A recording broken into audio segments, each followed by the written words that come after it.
All right, buckle up, everybody, because today we're taking a deep dive into the world of Wing Tsun. Wing Sun, yeah, It's one of those martial arts that always seems shrouded in a little bit of mystery. definitely. We've got some fascinating excerpts from a text to guide us. Oh, cool. And by the end of this deep dive, Yeah, you'll not only know what Wing Tsun is, right. but really get why it developed the way it did. I like that. The why, that's what we're here for, right? Exactly.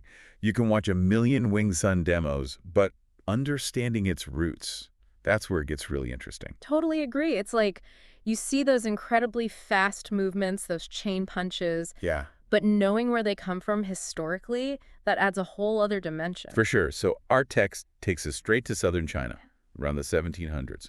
And right away, it busts this myth that Wing Tsun was all about, monks on mountaintops or emperors training secret armies. Interesting. Apparently, it was actually developed by everyday people who needed to protect themselves in a world that was, well, let's just say a bit rough around the edges. So, like practical self-defense for regular folk. Exactly. So imagine you're living in 1700s southern China. You've got bandits roaming around, Yeah. local tough guys causing trouble, maybe even whispers of unrest against the ruling Manchu Dynasty. Not exactly a walk in the park. Definitely not. Uh, So people needed a way to defend themselves, but not just any way. They needed something effective, yeah. something that would give them a fighting chance against, well, pretty much anything. So how does Wing Sun fit into that picture? That's where it gets interesting. Our text mentions these two major influences on Wing Tsun. Bai He, which is also known as Southern White Crane Kung Fu, Okay, yeah. and then there's Snake Style. Well, hold on. I gotta admit, I'm picturing some serious animal moves here. Like cranes and snakes? Are we talking, like, literal imitation? Well, not exactly literal, but you're on the right track. Let's break it down a bit.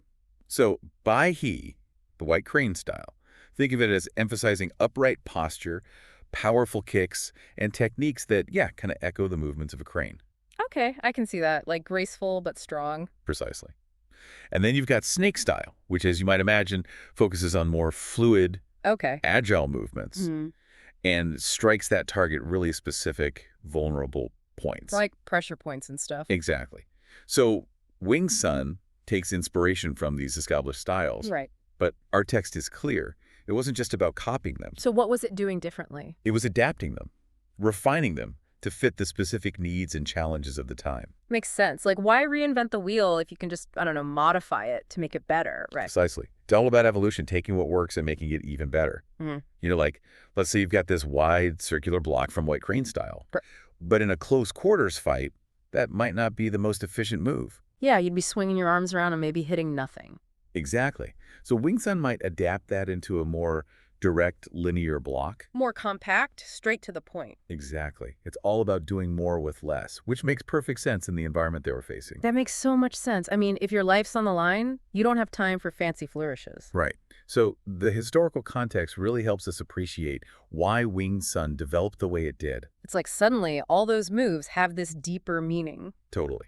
And speaking of history, I got to ask, are there any cool origin stories or legends surrounding Wing Tsun? Ah, the legends. Well, there is that famous story about a Buddhist nun named Ning Mui who supposedly created Wing Tsun to help a young woman defend herself. I've heard that one. Right. It's pretty captivating. But our text actually suggests a slightly different scenario. Oh, really? Yeah, it leans more towards a gradual evolution within local kung fu families, like refining techniques over generations. So more of a community effort than a single eureka moment.